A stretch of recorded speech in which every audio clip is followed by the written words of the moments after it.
We're back. It's the Arbitrage Run show with your host, Donkey Teeth, and my co-host. I don't know, the star. I like to call you the star. You're really the star of the show. You're the only reason that I think if it was like me and anybody else in the Zed community, literally nobody would watch this.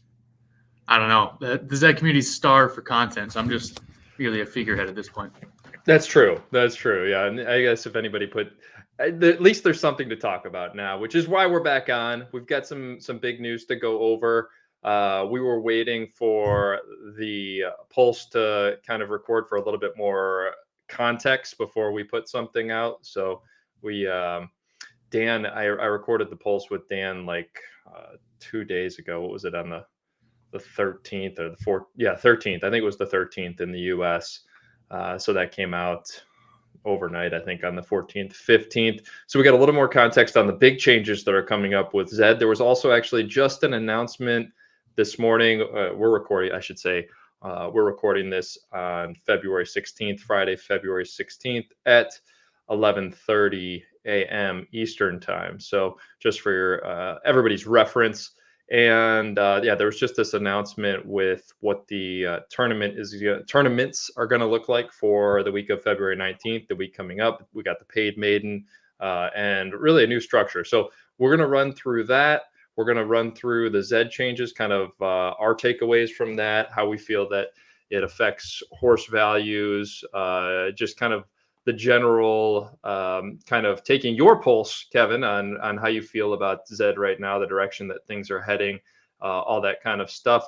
Off the top, I wanted to discuss the pulse, and also some people suggest that, and I know this is only like a couple people in the community, but I still feel like it's worth us addressing, because like I think it's understandable with like the history of Zed, right? And just people in crypto in general aren't trusting, but people suggested that we had information that we acted on, like insider information, and that's why we were buying horses like the past. It's been like since odds came out, really. We've been on a kind of a buying spree just based on odds in the current meta, right? Yeah, I haven't heard much of that, but I mean, the good thing about crypto is, right, there's always a paper trail. So you can see exactly what you're buying. And I would say like most of what we bought kind of got impacted the most, like negatively, by this announcement, which we'll talk about it. I think this announcement is great in terms of primarily bringing back the breeding outcomes that can match 1.0s. But if you look at what we've been buying, it's a bunch of those 3.0s that were pulling really good odds because we wanted to be able to kind of dominate those young horse races, which was very much the meta. I don't think any of those were like surprise buys by anything. So those are the exact horses that are going to be of less value once these 1.0 outcomes. Are we calling it 4.0? I think it's got to be 4.0, yeah. And they can match the 1.0 outcomes. Like those are going to be losing value like very quickly. Yeah. So I don't know. I think it's anybody who's saying that is just a conspiracy theorist and not actually using any kind of like data point. But hey, I love a good conspiracy, but just have your facts in order if you're going to be putting my name out there. Right. I mean, and they probably haven't been too deep in the weeds to really, they're just shooting from the hip, right? Absolutely. Like if you've watched our show, if you've seen how we operate, like our whole MO for the past year and a half has been trying to do whatever we can to help Zed survive, right? There was like a severe imbalance between the balance of power, right? It shifted too far. So we tried to do, honestly, whatever we could to help Zed survive, because it's been pretty rough. So like the idea of us doing something shady for short-term profits, right? When we have all of this exposure to Zed, right? It's not like we're just like, from the goodness of our heart, we want, like, there's a selfishness to it too, right? Like we want Zed to succeed because we're super exposed to Zed, and that hasn't been great over the past year and a half, but we're doing what we can, right? So for us to do something and try to pull a quick one on Zed for the upcoming meta, which, by the way, like, think about it, like if you are banking on the changes that Zed is making and making financial decisions based on what Zed says they're going to do, that would never have worked out really well. If like, you're like, oh, I'm going to crush it in the next 9 months because Zed said they're going to do this, I'm going to buy all these. And then it's like, yeah, 2 weeks later, you're screwed, right? That's a good point. That's why we've been buying pretty much everything we felt like we could pay back in a month, assuming the meta's changed. And like one thing I'll give Zed credit to this time is that they did give a bit of runway, right? With a lot of the announcements, they kind of have been giving a monthly schedule, so you had some confidence at least what the tourneys were going to be like for the next month. And then when they do make a big game-changing announcement, we have 3-4 weeks to kind of react, prepare, do whatever. So they didn't totally like instantly rug the value of these types of horses. So we bought with that assumption. I'm perfectly fine. I think the changes are good. I don't want to steal your thunder too much, but even if they are a band-aid for the next few months, I think they're long overdue in righting a lot of the wrongs from the past year plus. Yeah, I mean, I would say cautious optimism, right? We don't want to buy in too hard and kind of overstate it, but it seems like things are starting to operate more smoothly internally with Zed. Short time frame that we're looking at since Near has been CEO, but there's a different feel to things. I feel like communication, while it hasn't there hasn't been a lot communicated, right? I feel like the way that things are communicating is kind of improving, and so baby steps. I think cautious optimism. I mean, they were willing to put these timeframes out, and it seems that they're going to execute like on time with the breeding updates and reducing the racing fees and rebalancing the levels and all this stuff that we're going to talk about here. So yeah, I think we're both cautiously optimistic. We don't want to overstate our optimism either, but things are positive. The other thing I wanted to talk about here on this similar topic, Kevin, that's not necessarily as like conspiracy driven as us like insider trading or whatever, but the fact that I'm doing the pulse, like I get tagged in like Zed General, and then I'll go look through and search like the Pulse or Arbitrage or Donkey Teeth and just see what people are saying as I get tagged. And there's some, I think, somewhat valid criticism and concerns that I'm recording the Pulse. I'm part of the biggest stable and most successful stable in like the history of Zed, thanks to you, not me. But I'm recording this show with a team member of Zed. And if there's information given out, and people have been saying this since we started it with Facundo and Ryan to try to improve communications way back when, but there's potential, right, that I get 24, 48 hours of information before anyone else. And I appreciate the people that acknowledge like I would never act on any of that if there was something to act on, which I don't think there really has been, right? But I think it's somewhat of a valid criticism. But then on the flip side, it's like, who is going to do this? I get the argument that maybe Zed should just do that, should just have 2 Zed people recording something like this to put it out. But I think there is benefit to having somebody from the community representing the community to, kind of push back, ask questions, try to get more information in depth. Of course, like I'm limited to like what the script that is agreed on, right, in these, but I can still ask questions and follow up and stuff like that. Not that they're going to give answers, but if it was 2 Zed people, maybe they wouldn't. So, maybe there's somebody else in the community that wants to step up and do this, but it's also like not like a super easy job. You got to record this stuff and edit it. I mean, if you have those skill sets and you understand Zed well, I'm happy to turn it over to somebody. Honestly, like this is not something I'm super attached to. Like I do this for the community, for Zed, not out of the goodness of my heart again. Like I don't want to act like I'm some saint or something. It's because I want to see Zed succeed because it's good for us, right? So that's my spiel on that. I just want to address it. I understand the concerns, but that's where I'm coming from here. So hopefully people understand, and I appreciate the people that do get that, because I did see a bunch of people like step up, and generally I think that it's a very small minority that has issues with this right now. I think most of the people that have been around trust you and me and see where we're coming from. So I appreciate those people that have kind of backed me up and said that I'm not doing something that I shouldn't be. So I wanted to get that out there, Kevin. I don't know if you have any thoughts before we dive in on the changes. Yeah, I think I get why people should be skeptical. And like in the past, I mean, people are scarred from those types of things. But unless you have a burner stable I don't know about, it's very easy to track like what we buy and compare it to maybe like that team, that season's pulse, and see if there was any funny business going on, right? Like it should be very obvious if that were the case, and obviously has not been at all. So I think it's not an issue, but like you said, it's if anybody else wants to step in and do it and remove this from our plate, absolutely.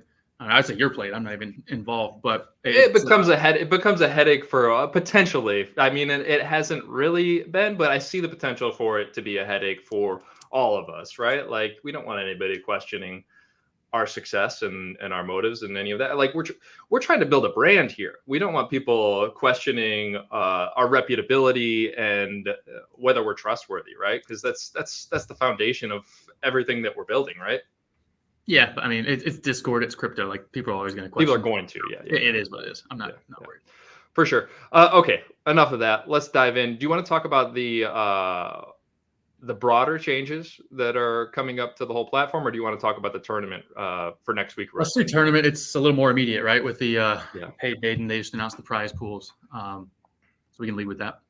Okay, let me share my screen. I've got the Discord announcement pulled up here. Okay, so here's what it looks like, Kevin. Tournament changes for February 19th. So weekly premieres are all switching to prize money earned scoring. So there's no longer the point system that we've been used to for so long. Everything is going to be just how much prize money your horse earned for this coming week starting February 19th. It looks like a pretty even prize pool breakdown, $6,700 to $6,800 across the board for less than 100, less than 200, less than 500, and conditional. They're getting rid of the stability premier, the sit and go things. So the other prize pools are boosted a little bit. And then there's the big $35,000 prize pool for the paid maiden, which is going to have its own races. It looks like conditional less than 21, paid racing 6 gate. This is also going to be prize money earned scoring. And then we've got the breakdown of prizes here. It's still class 2 is getting pretty heavy bulk. We'll talk about it sounds like that's going to change when the other updates come and shift more to class 1. But for now, it's still class 2 heavy. Class 1 and class 3 are pretty healthy too. And then it drops off in class 4 down. So, Kevin, anything I missed here? Any takeaways? No, I think a couple things to start with. I think the prize money earned scoring is really interesting. I mean, it makes some sense in the fact that it's already a paid race qualifier, so we've already had this like ability to do it. But I could take it two ways. Like, one, which I don't think they're doing, is you could have different price band or different levels of qualifying races, right? So you could have a less than 100 that is now $2 and $5, and you can try to juice your way to qualifying in your prize pool earned that way. Or I'd be surprised if they're adding another bucket of races. But the other is the obvious. By doing a prize pool earned, it turns into more of a variance skewing tournament, which they kind of already were, but at least the other scoring gave something for like 4th, 5th, 6th. So you kind of volume your way there. This one is extremely top heavy. I mean, it's basically a 8x to first, 3x to second, 1x to third, right? So that might be the most variance heavy scoring we've ever had, aside from winner take all. Yeah, it's going to be really. I mean, this is great for us. Let's not beat around the bush. This is really good format for us, and anybody that's got horses that profit, right? Yeah, I guess looking at, I'm trying to think if there were any stability grinders in paids anyway. So like the goal has always been to win. I think it's just kind of further aligns qualifying to that, because the old one was you could qualify, but you only make money in the tournament if you're top 3. You only advance if you're top 3. So none of that really changes. It's just a more, I guess it more closely aligns profitability in paid racing to qualifying to said tournament. It's going to be somewhat interesting. I don't think they say here what the how many horses qualify. Oh, they do. They do give the number of qualifiers, right? Yeah. So there's 12 in class 1. That's the maiden, yeah. Oh, that's the maiden. So we don't know the number of qualifiers in the. It's going to be the same. I'm sure they're not changing that. So there could be some interesting game theory, right? If people back off racing some of the more negative EV horses in these top 3 races, then it might be easier to qualify, and then maybe you bring some horses off the bench. It really does blur the line of profitability again. I think anytime they make changes like this, it does, which is good, and why I like that they shift things, and they should continue to shift things within reason, right? We don't want the big bombs dropped on us with no notice, right? But things like this, I think, is healthy. Yeah, the one thing I didn't really understand was the removal of the stability stuff at the same time of making the stability horses not viable in these paid tournaments. Like, what is a stability horse owner supposed to do right now?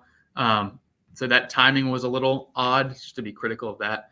But I would reemphasize, doesn't mean that this is going to be the schedule really for any more than like 1 to 2 weeks. So they'll hear the feedback.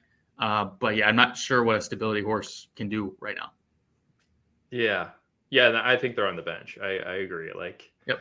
Unless we're talking like maybe, I don't know, Artois or something like that, maybe. But I don't know. It's tough. It's tough up there, up top too, right? So there might be a few exceptions in stability realm where they're just super juiced with base ability and Artois' day is coming back. We'll talk about that later. Right. Return of distance preference.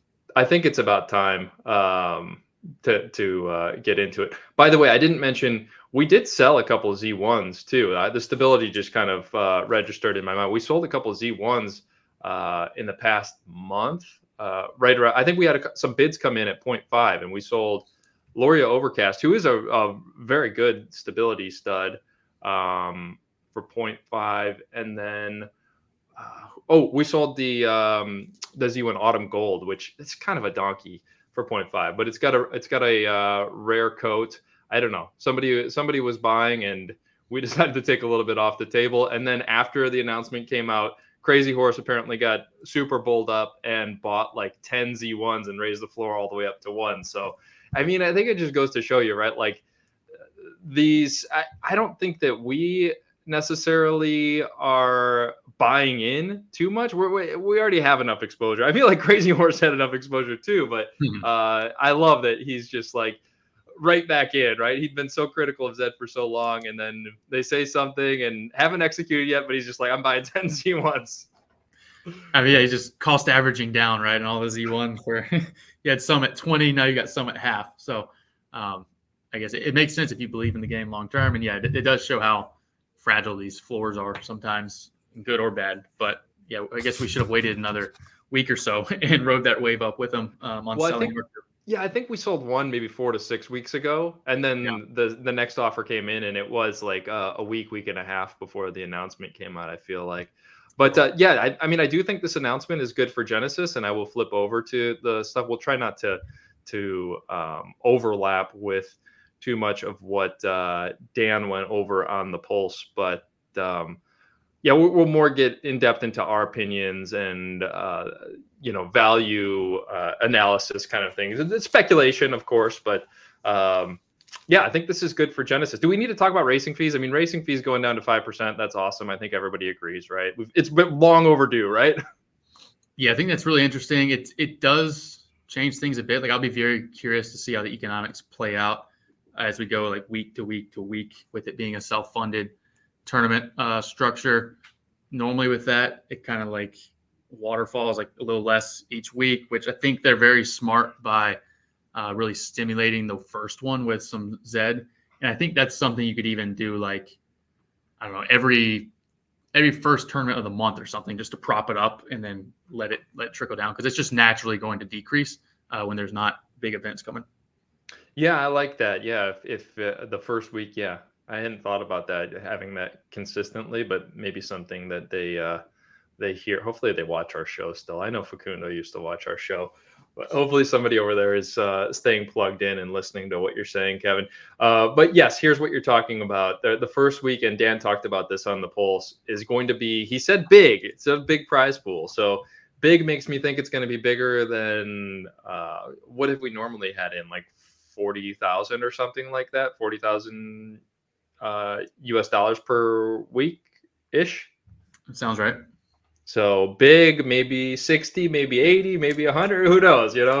We'll see. We'll find out what big means. But yes, I like the principle. Get everyone excited to go after that big carrot the first week. Everything else in the following weeks is going to be funded by the rake taken from that 5% taken from all paid racing in that week. So theoretically, there's higher volume, more rake taken. Week 2 prize pool should be pretty solid too. And then you're right, it will cascade down, and then maybe to start the next month, do it again. I like that kind of idea. Yeah, and I'll say, like, with this, I've tried not to overreact to any of these, mainly because they're very much framing it as a band-aid to the current game, really to kind of stabilize and hold things together before launching. I don't know if it's officially coming out of beta, but it seems like there's going to be almost like a brand new game coming out in Q2, at least for the announcement. I'd probably take the over, but happy to be proven wrong there. So I'm viewing this as like a 3-month meta at most. I would wager that we do get it in Q2. I think that it seems to me, so again, small sample, but it seems like Near has this ship running a little bit smoother, and I think they're going to execute on timelines better moving forward. I mean, if there's one thing I wanted to see improved with a new CEO, it's the internal operations and structure and just organization, like them being able to work between departments and communicate and commit to things and actually do them. And I'm, again, cautiously optimistic that they execute on this, but I do wish that there was more information on this. And I wish Dan could have given me more information when I asked the question on the Pulse. Like, it really is limbo, and it's hard. I think anybody that's been around ZED is like, well, okay, great. Like, we like these changes, but like I said on the Pulse, like, we're going to make positive changes, and now we don't know if these are sticking. Like, it's real uncertainty has been really the killer to valuations in ZED Run for the past 2 years, right? We don't know what's going on. Things change too fast. We don't know the actual vision. So how can anything be worth that much, right? Yeah, exactly. So I mean, I think maybe we get a roadmap in Q2. I don't think there's a new game in. Oh yeah, I don't think that's what they're saying. I don't think they're saying, yeah. I think we should be very clear on that, right? Like, yeah, I think they're saying the final product direction will be revealed in Q2. I certainly wouldn't. Maybe they start tweaking things to get in that direction, but I wouldn't even bank on that. I would say maybe Q3 we start going that direction. But yeah, this meta could last for a while. I agree with that. It's just the uncertainty of how long that is. Is it like you're saying, is it 3 months, 4 months? I think at least, because they're throwing Q2 out there for when it's going to be revealed and then needs to be implemented. So totally agree with you there. Right. And it feels like this is a little more like financially stable for them, having something like this where it's self-funding, no risk of overlay and losing money. So at least they won't be hemorrhaging funds leading up to the big game change. So, I mean, if the game reignites and takes off, that could work well because all of the funds that are paid with Rake are going to this, but it also can work the other direction, which is why I think it is important to have that secondary currency lever they can pull, which it seems like they are aware of. But yeah, I mean, let's be optimistic until proven otherwise. Why not? One other thing on this topic before we dive in on the exciting breeding changes, I think that's the real exciting part here. But other thought, like, based on what it says here with the final product direction and kind of what Dan said and their unwillingness to like give us more, like, why wouldn't you give us more if you knew what it was going to be? It feels like what has been set up here, this whatever we want to call it, like interim game, they're giving us what we've been asking for as a community, right? And I feel like they want to see, okay, we'll give you what you want. We're skeptical that this is actually going to be like a workable game for probably a number of reasons. Is again my guess of what's going on internally. So let's test it out. Let's see. We've kind of got our vision. We're not going to reveal it. We're going to see how these go, and then see if we incorporate some of this into our vision or what. This is totally my guess. I know everybody thinks that we have some sort of like inside insight, going back to the conspiracy stuff, but generally we have no clue. This is just totally my guess of what's going on because of what it says here in the guide and the way that kind of Dan responded to my question. Do you agree with that? Yeah, for sure. I mean, I would not want them to have the long-term vision set right now at this point, right? Like the CEO's 2 months in the role.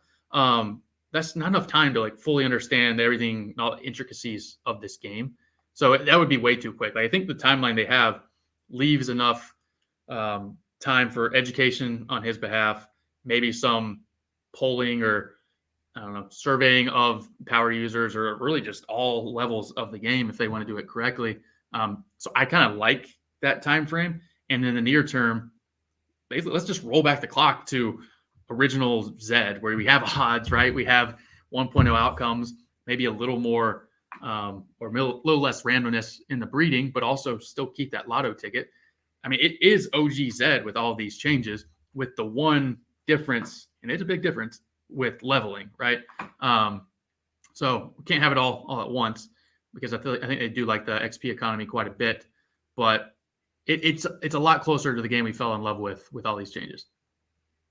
Yeah, agreed. And so that just goes back to, there's really a lot of reason for optimism, still cautious optimism. Let's see them execute on all of this stuff and go from there.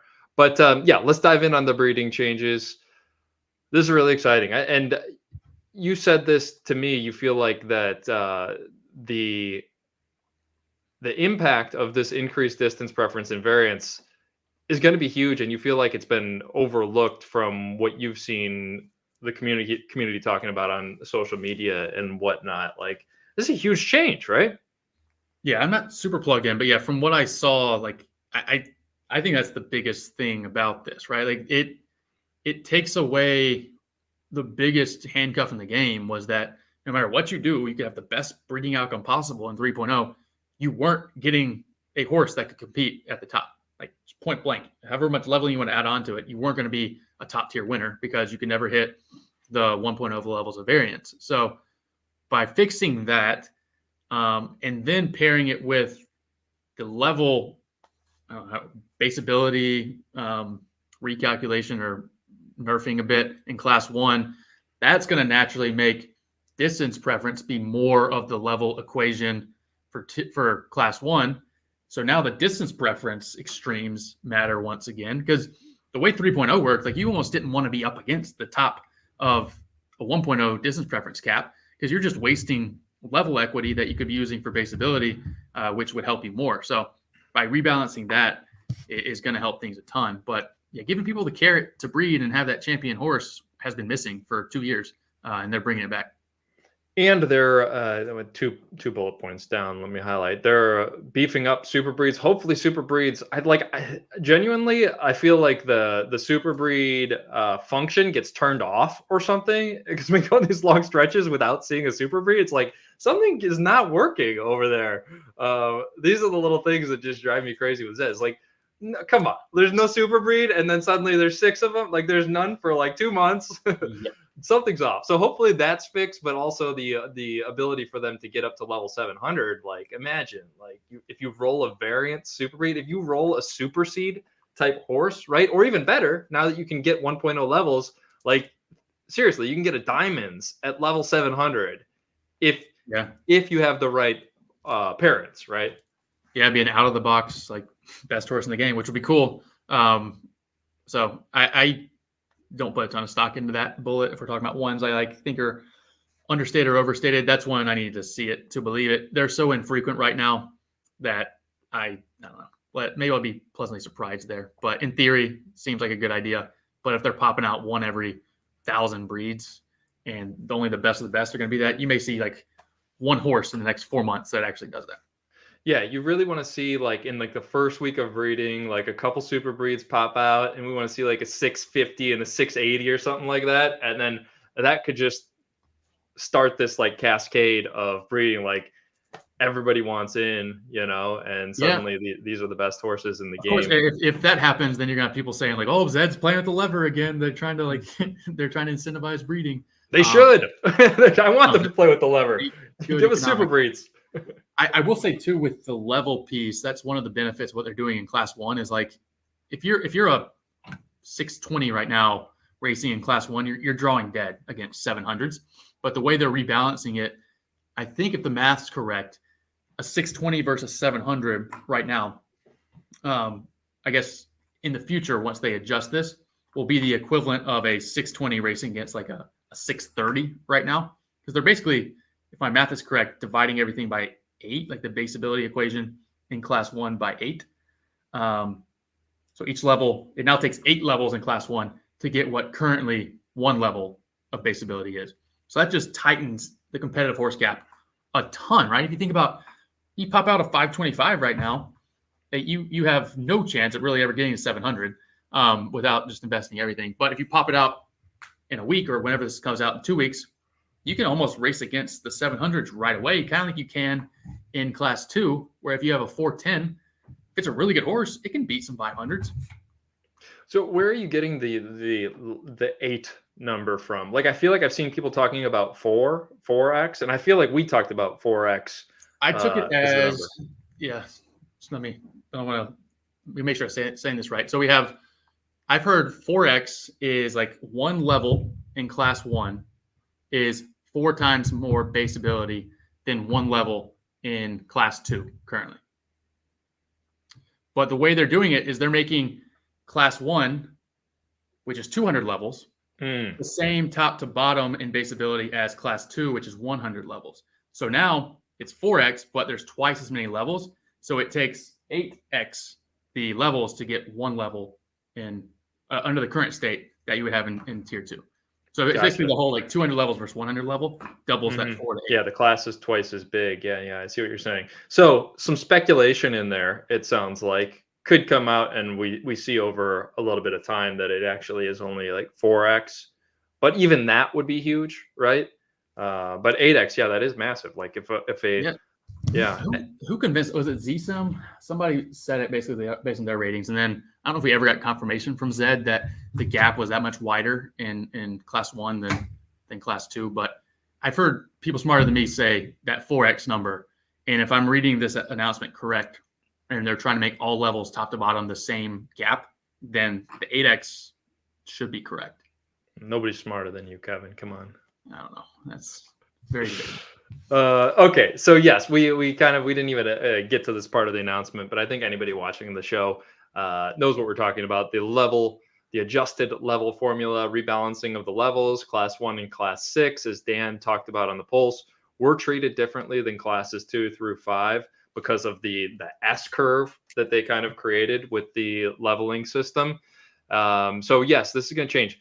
Now, it doesn't sound like you're going to be able to level any faster unless Dan and Live Ops decide like we need XP stimulus, and they can fiddle with those XP multipliers in paid racing and in sit and goes. So that could be fluid, but it sounds like it's still going to be slow leveling in all classes. You level fast at the bottom, right, and slow as you get up there. So like that grind from level 690 to 700 really isn't going to be any less, and it's going to be less impactful too, right? That's where I think it's like a bit of an economics mistake on their part to not rebalance that along with but you're not getting as much utility per level. So why not scale that back to be more comparable to class 2? Because right now a class 1 level, when they do these updates, I mean, a class 1 level will be half as valuable as a class 2 level in terms of layering on base ability.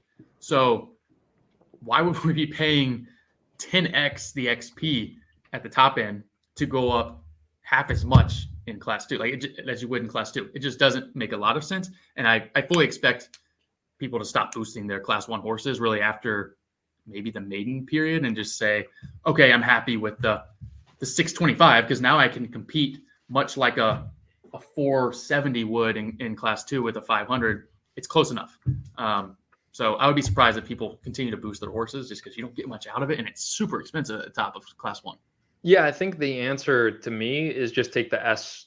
So there's an S curve, right, for all the classes, which is why class 1 and 6 are kind of the tails of that, and the levels are more impactful or were more impactful pre this update, right? But then there's an S within each class, right, which is why you level really fast at the start, right? It takes less XP, and then up towards the top, it takes a ton, right? So if they take that out and just make it smooth across, right? Same amount of XP needed for every level gained across each class, it would make more sense, right? Yeah, I think so. And yeah, the class 1S gets really steep at the end because you're doing twice the distance of a different class. So like in class 2, there's an S, but I think to level like a Nakamoto from like, say you're at 490, the level XP needed to level is only like 2,500 XP. Whereas if you're a horse at 60, like 690 in class 1, you need like 25,000 to go up a level. So they could learn, I guess, some in the class 1 math and just make it more like class 2, or yeah, just make it more straight line, like you said, at least like past 600. Like I can maybe see wanting the young horses to get that quick improvement, but after you get like 600, like there's no point in it to continue to be S curve past that. Yeah, with it did make sense, right? Because it was making a huge impact, right? Like, and generally, I like the idea of making it really hard to get to 700 and make people work for it, right? But it, an unintended consequence was this grind factor that everybody hates, right? Like, it just turned into a super grindy game. So to remove that, I think that would be helpful. Of course, you could ramp up the XP given out, which Dan mentioned as a possibility, and stimulate and make leveling faster in that way. But then it's going to be super fast down at the bottom of class 1, right? You go from like 501 to 550 in like 2 races or something like that. I don't think that's what you want either, right? Yeah, I think the answer is fix the XP needed on the horse's side, not what you're giving out. But I imagine that second lever is a lot easier to pull than the first. Which is why they're thinking about that. But the other thing I think Dan mentioned has made a good point on the pulse was around XP token utility, because if you're following what I'm thinking, the XP token utility in class 1 is really going to dry up. And a lot of that is where the demand is coming from in the market right now. But one of the other things they announced here was the removal of Evo, as you can see in that 5th bullet. So any horse, in theory, can level all the way up to class 1. So to do that in the current aging dynamic, if you don't land in class 2, at least, you're going to really need to boost your horse almost the entire time to class 1 to have any sort of aging viability left by the time you get there. So I do think you'll see a lot of increased demand on those beasts in class 4, class 3, class 2, so they can get that carrot that is going to be waiting in class 1, assuming they incentivize it as such. They have not announced that, but you would think they say they are, right? Yeah. That's the whole idea behind it. We'll see if it actually happens. And again, part of that's going to be dictated by racing volume, right? Because it's supposed to be self-funded. So there's so many variables here, right? Like, how big is that carrot that they bring out week 1?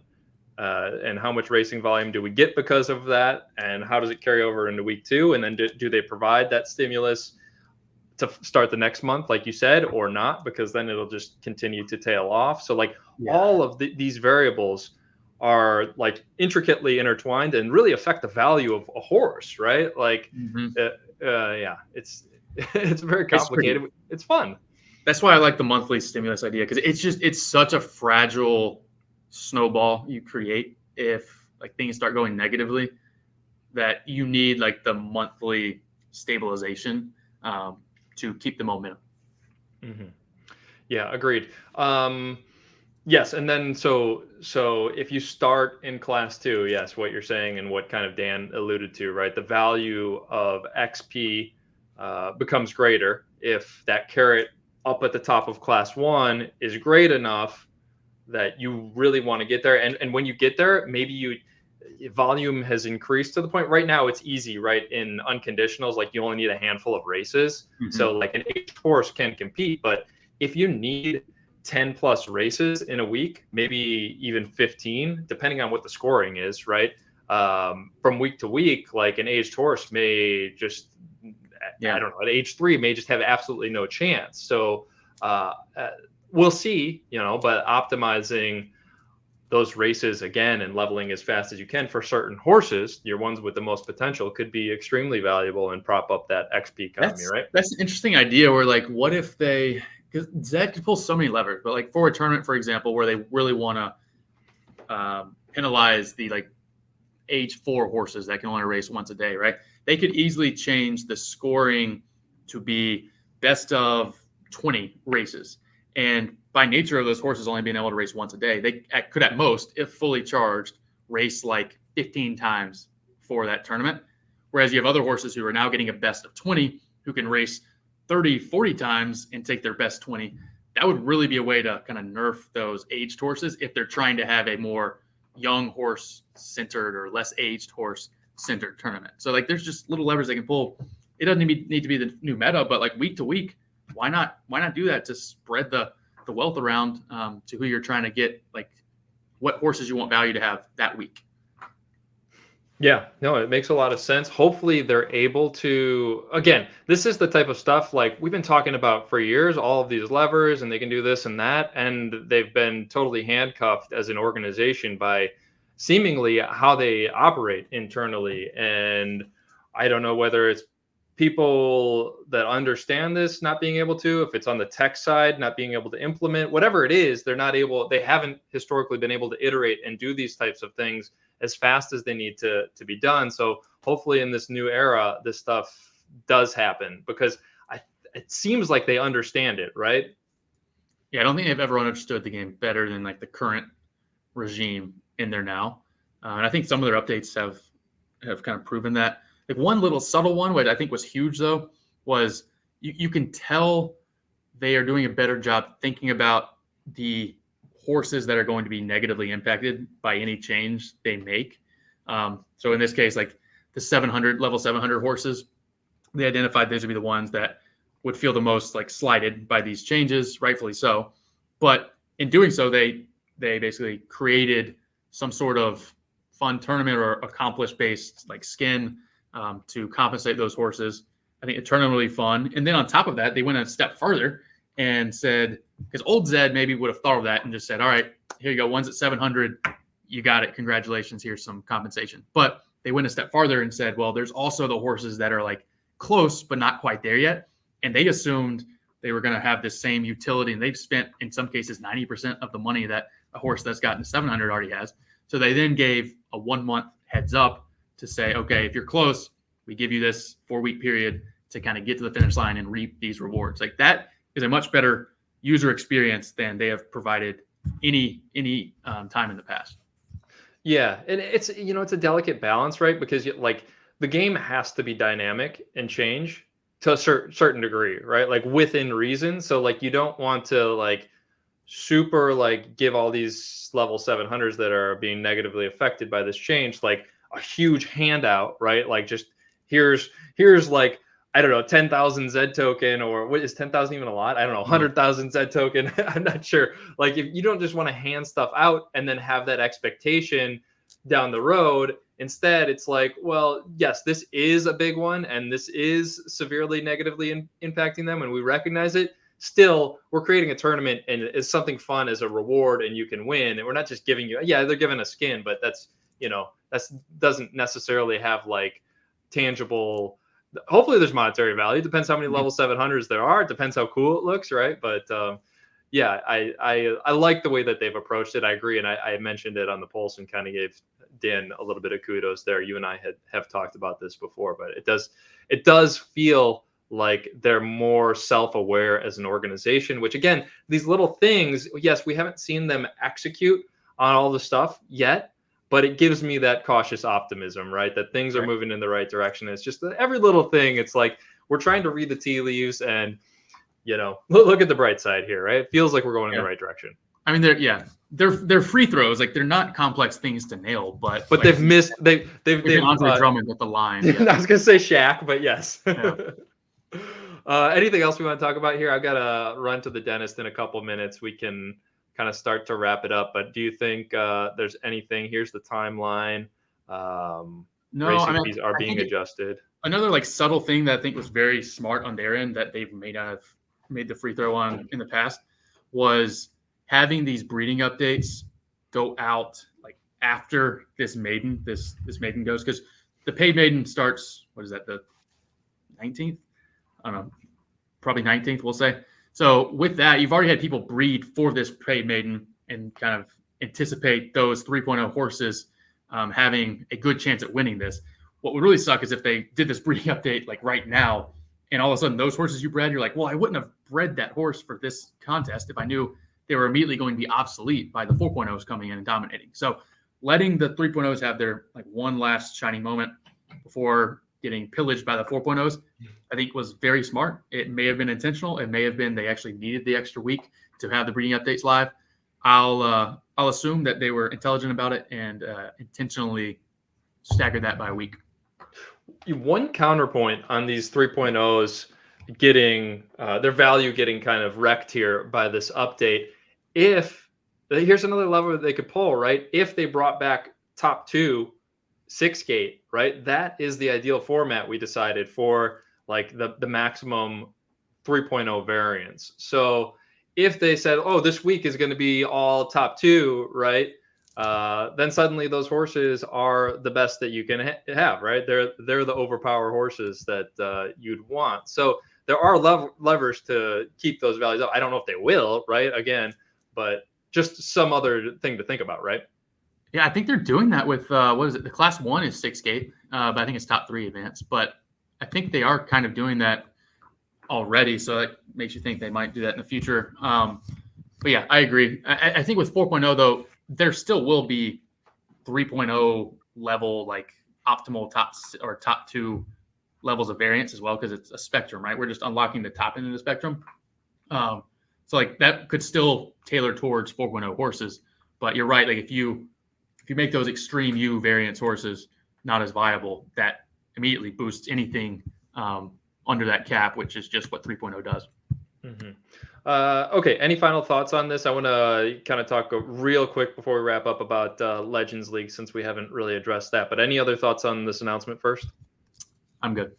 Okay.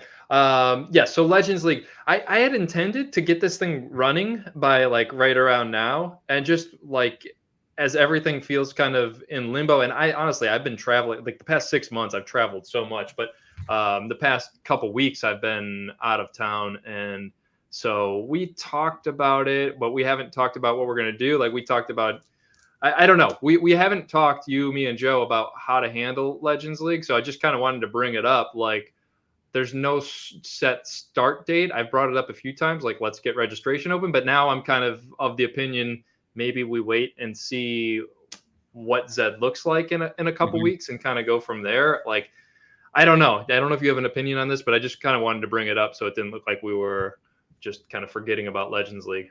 I think we wait to let the BA change settle. I know it's not necessarily like it's most of the field is already set, but that's going to have a huge impact on Legends League, right? Like suddenly your level 600 horses can compete and like have a very real chance at qualifying and winning that thing. Whereas in the past it was, I mean, you had a very, very small chance, but it was almost like you had to be 675 plus to have a chance. With this, honestly, if you're in class 1, you got a chance, because that would be the same as being 675 under the current system. Yeah, and maybe some of the horses competing now want to drop out, and so potentially, it really is a pain wrangling everybody. We need the time. Let the meta settle. We can revisit in a couple weeks. I was going to say, but potentially, if people do want to drop out and we can't get all these horses that have qualified for Legends League back in, which I did have a little bit of issue when we took whatever was like 4 months off last time between seasons.